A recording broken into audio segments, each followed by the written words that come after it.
예, 안녕하십니까.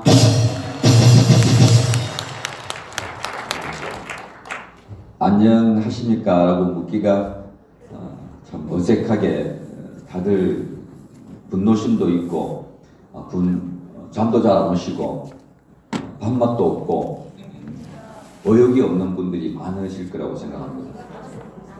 저도 선거 끝나고 이제 주로 집에 있는데 무기력해서 요즘은 유튜브를 아주 자주 올리고 있습니다. 만들어서 그거라도 안 하면 굉장히 힘이 들고 우울해지고, 그래서 이 선거 결과로 인한 우울증이 오는 거 아닌가 싶고, 이게 저뿐만 아니라 우리 우파 국민들 모두가 겪고 있는 큰 지금 질환 같아 생각이 듭니다. 도대체 왜 졌을까? 아무리 생각해도 질 수 없는 선거. 문재인이 그렇게 잘못했고 경제가 파탄나고 모든 사람들이 못 살겠다고 이렇게 아우성치는 시대. 문재인이가 파탄내 놓은 것이 경제뿐만 아니라 안보, 외교, 교육, 국방, 언론, 사법 어느 한 군데 안전하고 온전한 곳이 없는데, 그런데 문재인 지지자가 이렇게 많아서 거의 2배 가까운 숫자를 지지를 해준 이 선거 결과를 보고 많은 분들이 이해가 안 됩니다. 그리고 중국 무슨 우한 폐렴이라고 해서 아무리 언론을 동원해서 이걸 잘 하고 있다고 선전했지만, 그래도 우리나라는 이미 200명 이상이 숨졌고, 그것 때문에 더욱더 장사가 안 돼서 자영업자들은 밤잠을 설치는 그런 상황이고, 곳곳에 그런 피해가 이어지고 있는데 그 언론들이 잘한다고 그렇게 보도를 하긴 했습니다. 최근에 언론 보도를 보면 우한 폐렴을 보도할 때 청와대가 세계적인 콜센터가 됐다, 이런 기사 제목이 있어요. 그게 뭐냐면 각국 정상 20여 나라에서 한국이 우한 폐렴을 잘 극복했다고 문재인에게 그 방법을 알려달라, 또는 그 치하하거나 칭찬하는 그 전화를 했다고, 그 청와대 콜센터하고 치보면 그렇게 기사가 나오고, 또 어떤 기사 제목은 피 한 방울 흘리지 않고 전 세계를 지배한 나라 한국이다. 그게 우한 폐렴을 극복하는 과정에서 전 세계가 한국을 아주 우러러본, 그래서 전 세계에 우리의 우수한 진단 키트 이걸 수출하려고 하면 거기는 줄 서서 살려고 기다리는 사람도 있다 하는 식으로 이제 보도를 한 그런 걸 보면 그 우한 폐렴을 아주 뒤바꿔가지고 역전시켜가지고 여론을 조작한 거는 맞으나, 그럼에도 불구하고 우리 국민들이 그 분간 못하는 어리석은 국민들일까 그런 생각이 들고, 아무리 100만 원을 준다고 하도 이 100만 원을 가지고 소득 70%가 먹고 살 수 있는 돈인가? 잠깐 그 마취제 같은 거지. 경기가 안 좋으면 바로 다음 달 또 다음 달 계속해서 지금 이 한 번 무너진 경기를 회복시키려고 하면 시간이 굉장히 많이 듭니다. 아시다시피 그제 나온 통계 자료를 보면 11년 만에 가장 큰 폭의 고용 참사. 너무나 경기가 안 좋았어. 더구나 이 우한 폐렴 때문에 지난 3월달 이 고용은 거의 다 일자리를 다 잊고 방황하고 있는 그런 나라인데, 거기에 이 집권 여당에게 표를 180석이나 몰아줬다. 그 해석이 안 되니까, 아무리 해석하고 안 되니까 찾아보니까 퍼즐이 아까 63대 36이라는 퍼즐이 하나 둘씩 맞아 들어가는 것이 이것이 긴가 보다. 그러니까 창관인 이름이 적어놨는데, 그 적어놓은 이름과 함께 나중에 받아본 창관인, 그 창관인 이름을 쓸 때, 사인을 쓸 때 사진 찍어놨는데, 진짜 이 창관인 이 자기가 투표하면 사인을 적은 그 표를 보니까 다르게 되어 있는 그런 문제라든지, 아까 말한 서울, 경기, 인천, 이런 것들이 우리가 이 선거가 부정선거라고 주장할 수 있는 충분한 의혹이 되는, 의심이 되는 정황이다. 자, 또 그런 내용들이 유튜브에 많이 나왔습니다. 자, 그럼에도 불구하고 이걸 우리가 손에 잡히는 부정선거라고 해서 코앞에 딱 들이매지 않으면 이 세력들은 눈 하나 깜짝거리지 않는 세력들이에요. 이미 부정선거를 아까 말씀드린 것처럼 많이 했잖아요. 드루킹, 울산, 그죠? 울산뿐입니까? 창원도 있었고 양산도 있었고 선거 때 개입했다는 오역을 받고 있는 것. 그래서 기본적으로 문재인 정권은 거짓말을 잘하는 정권이기 때문에 여기에 뭔가 있다고 싶을 때 많은 사람들이 긴가민가한 작전을 많이 씁니다. 이 사람들. 그래서 그거를 이미지를 보여주거나 좋게 하는 뭐 쇼를 하거나 이렇게 해서 알맹이는 없는데 그 포장지를 잘 이렇게 뿌려가지고 국민들을 하여금 깜짝 넘어가게 만드는, 그게 너무나 익숙해져 있어요. 그게 벌써 3년째 박근혜 대통령 탄핵을 포함한 거의 4년 동안 언론들이 또 이 세력들이 그렇게 우리 국민들을 속여왔습니다. 쏟고 있는데 본인이 쏟고 있는 줄 모르고 있는 상황. 한 가지 예를 들어보면 차명진 의원이 한 말이 세월호 텐트 안에서 뭐 이상한 일이 있었다 하는 걸 본인이 먼저 들은 것도 아니고 상대방 후보가, 차명진 후보가 과거에 세월호를 너무 많이 우려먹으니까 그래서 세월호를 뭐 꼬아먹고 찜쪄먹고 한다는 소리를 한 걸 가지고 자기 당에서 세월호에 막말했다고 징계를 받은 적이 있습니다. 그런데 장진하고 같이 나왔던 더불어민주당 후보가 차명진 후보에게 당신은 이런 말을 했고 했지 하면서 짐승의 비유를 했습니다. 그래서 차명진 후보가 그러면 당신은 세월호 텐트 안에서 일어났던 일 땡땡땡을 아느냐라고 이야기를 했잖아요. 그러니까 그걸 듣고 저희들도 야, 좀 너무했다. 세월호에서 그런 일이 일어날 수가 있나? 우리 애들이 죽었다고 그렇게 몇 년 동안 텐트 쳐놔놓고 추모한다고, 기억하자고, 잊지 말자고, 기억 너머에 진실이 있다고 그렇게 말했던 사람들이 그렇게 추잡한 일을 할 수가 있나? 분노가 올라왔는데, 그런데 이 자기 당에서 그런 막말을 하는 사람이 어디 있나고 착 잘라버리잖아요. 그죠?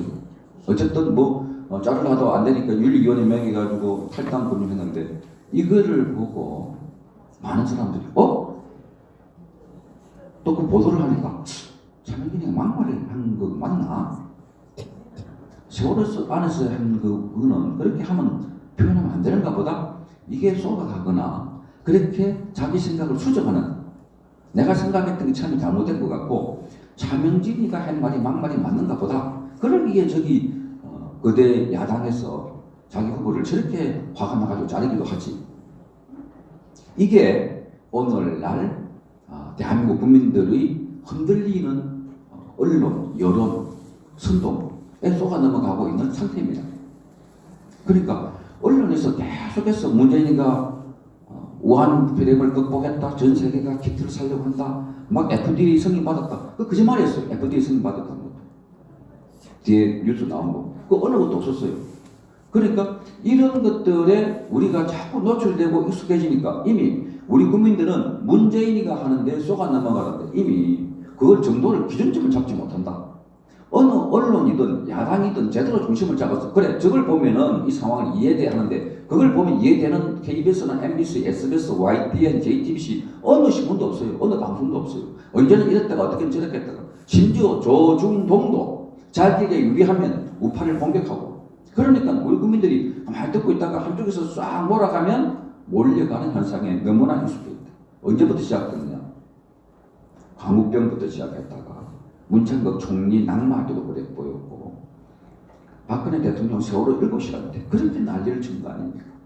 그런데 그 듣고 보니까 그 세월호 7시간에 보도했던 내용들이 하나도 맞는 게 없습니다. 자, 그래서 다시 이 선거를 보니까 우리가 얼마나 많이 쏘아왔는지 잘 모르겠어요. 솔직하게. 그래서 더 우울하고 분하고 그러니까 문재인 많은 국민들이 문재인 지지율이 60%다, 59%다라면 그 분석하려고 합니다. 어느 지역에서 많이 나왔고 아니야. 59%가 맞는 게 아닙니다. 이게 정리가 돼야 되는데 일단 발표하는 거를 맞다가 보고 호남에서 많이 나왔네, 셀리맨들도 많이 지지하네, 서울경기에서 많이 지지하네 이런 식이에요. 말하자면 이번에 문재인이가 선거에서 이긴 것도 180석이다 맞다라고 전제를 해버리니까 나머지 저기 부정선거라고 하니까 또 우파들은 선거 끝나고 나면 땡깡 부린다. 선거 때마다 저런다 라고 얘기한 사람이 바로 우파 안에 있는 이준석이라고 하는 자가 어제 그렇게 얘기했습니다. 그러니까 이제 우리 국민들이 헷갈리는 거예요. 그러니까 우리끼리 다투는 거예요. 그래서 어제 보면 SNS 전체가 빨리 알려주세요. 급합니다. 위원장님 그 유튜브 해주세요. 저기 유튜브 보세요. 이봉규 보세요. 선구자 보세요. 하루 종일 어제의 유튜브의 검색어 1위는 부정선거. 얼마만큼 우리 우파 국민들이 답답하고 또 이거 외에는 당연히 설명할 필요 없으니까 그렇게 알렸는데 이미 이 구도도 굳어져서 그렇게 알리는 사람과 또 그걸 소식을 받는 사람도 극히 제한되어 있다. 우파 국민 전체가 다 그렇게 하는 게 아니라 국민들 가운데 일부만, 그리고 그걸 소식을 들은 그러니까 미래통합당의 국회의원 떨어진 자도 이준석이도 그렇게 얘기했다. 그러면서 미래통합당이 패배한 것은 유튜브에만 보고 우파들이 유튜브만 보고 가기 때문에 망했다.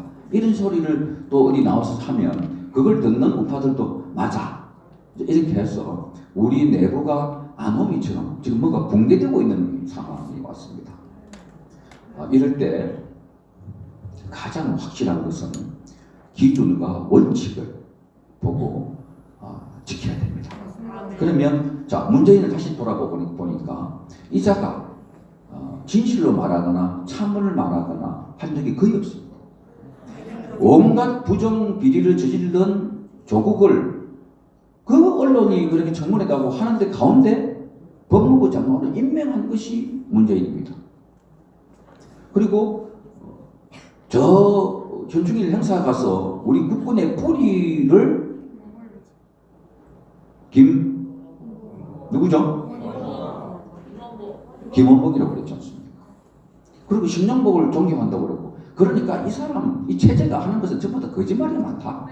그래서 이 선거 자체도 보면은 믿을 수 없는, 다시 복귀해보니까 과거에 양정철이가 국정원장하고 저 어디 음식집에서 밥을 먹고 그 차를 불렀는데, 대리운전을 불렀는데 대리운전 값을 그 식당 주인이 줬다는 소리 들었습니까?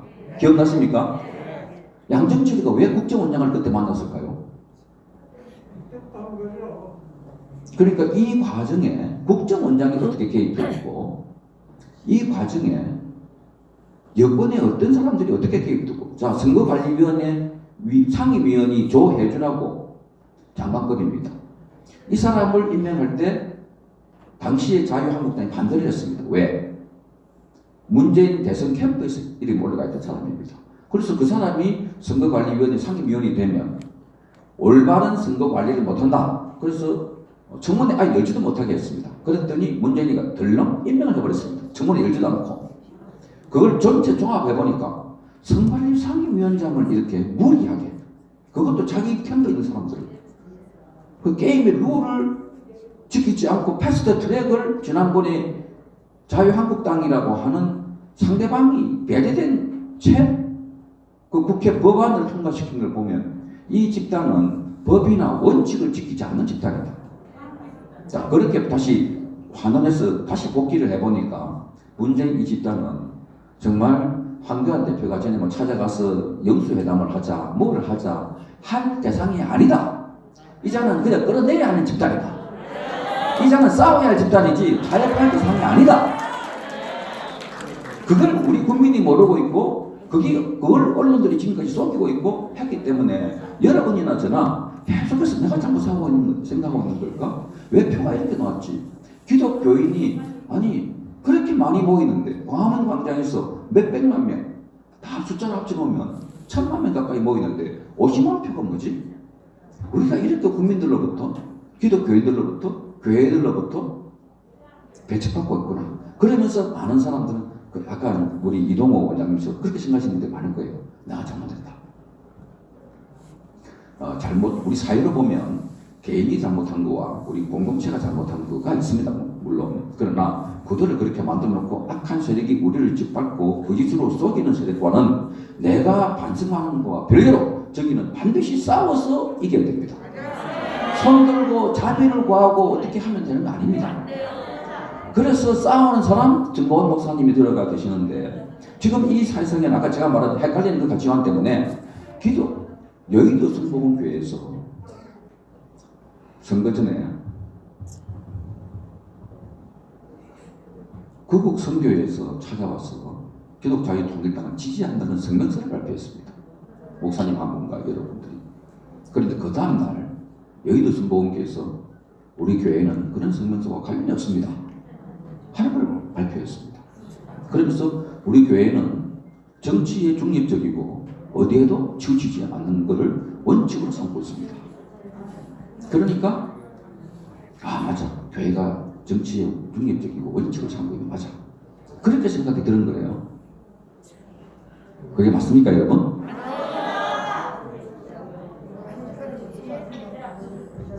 자, 그러면 여의도 성공교회가 왜 그런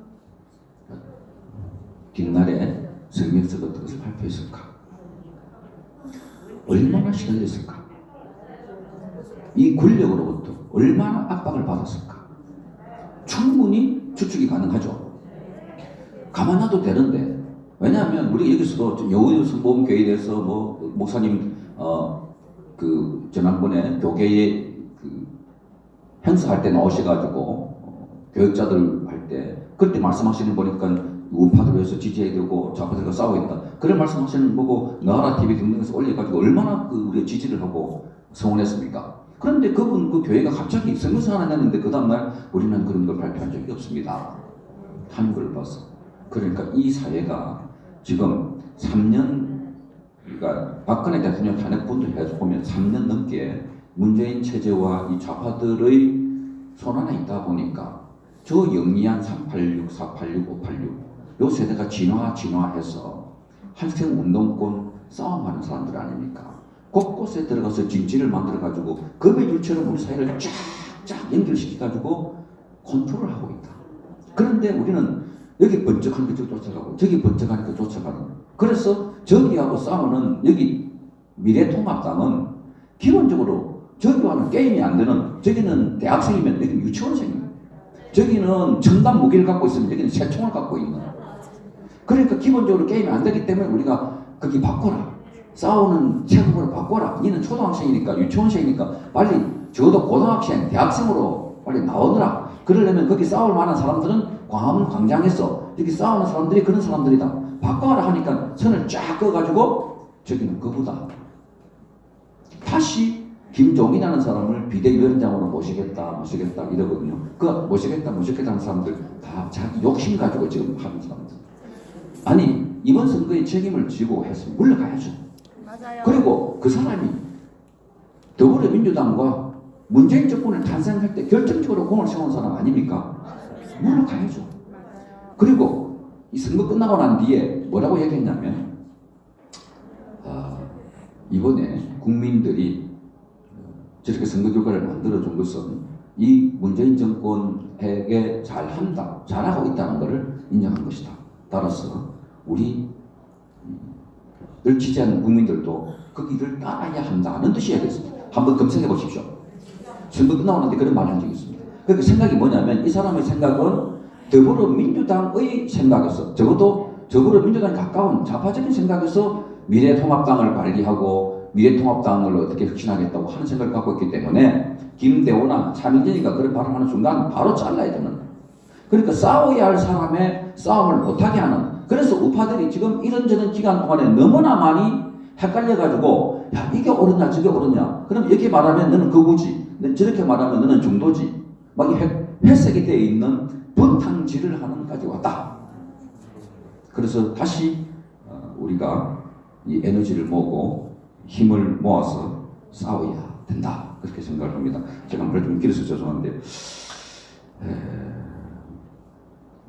지금 윤석열 검찰총장이 이제 선거 끝났으니까 본격적으로 막 조사를 합니다. 그랬더니 최강욱이라는 자, 이게 뭐 조국 아들 인턴 증명서를 고의로 발표해주고 기소가 되어 있는데 그 청와대 공직 무슨 비서관 하다가 비대위 와가지고 국회의원에 당선이 됐어요. 그뿐만 아니라 황운하, 최강욱 이런 자들이 전부 다 자기가 감옥에 가야 할 이 자들이 자기 신분을 보호하기 위해서 지금 국회의원이 되지 않았나 싶은데, 이 자가 오늘 뭐라고 얘기했냐면 한 줄도 안 되는 부패한 무리의 더러운 공작이 계속될 것이다. 세상이 바뀌었다는 것을 확실히 느끼도록 갚아주겠다. 이렇게 이야기했어요, 오늘.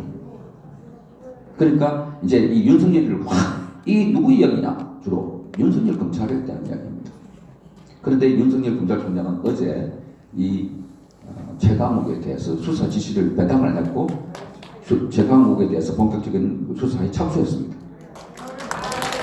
윤석열 검찰이 지금으로서는 우리가 기댈 수 있는 제도권 안에 가장 유일한 권력이 아닌가 싶어요.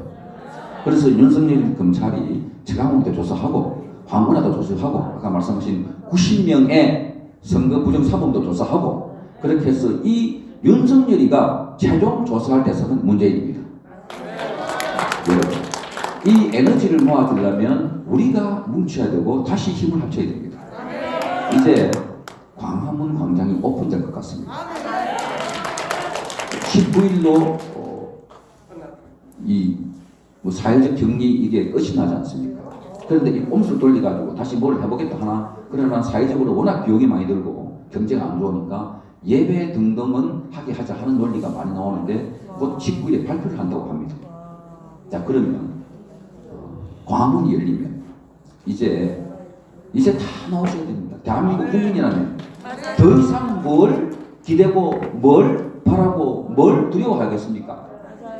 그래서 싸웁시다. 이제 지금부터의 싸움은 완전히 문재인의 어떤 뭐 제도나 권력이 아니라 우리가 우리하고 뭉치는 싸움을 해요. 먼저. 그죠? 우리가 우리하고 뭉치는.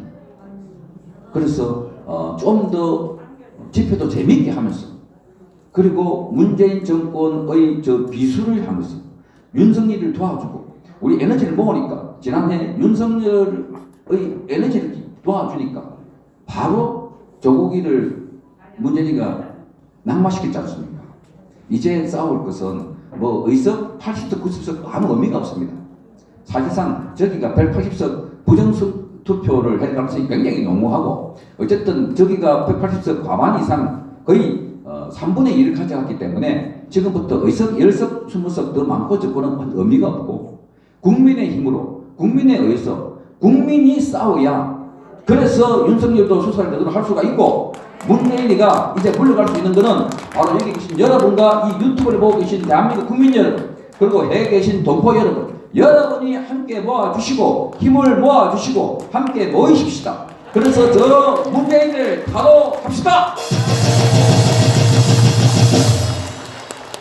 이 마지막 때 곧 정광훈 목사님도 나오실 것 같고 이제 정광훈 목사님에게만 십자가를 지을 게 아니라 제2, 제3의 정광훈들이 많이 나와서 우리가 이제 지고 가고 나눠가고 할 때 저기는 우리를 무서워합니다. 이제 또 다른 사람들이 나오고 그래서 선거 때문에 갈라졌던 민심들 선거 때문에 아파하는 것들 이제 날려버리고 다시 광화문에 모여서 문재인을 심판하고 문재인을 끌어내도록 합시다. 감사합니다.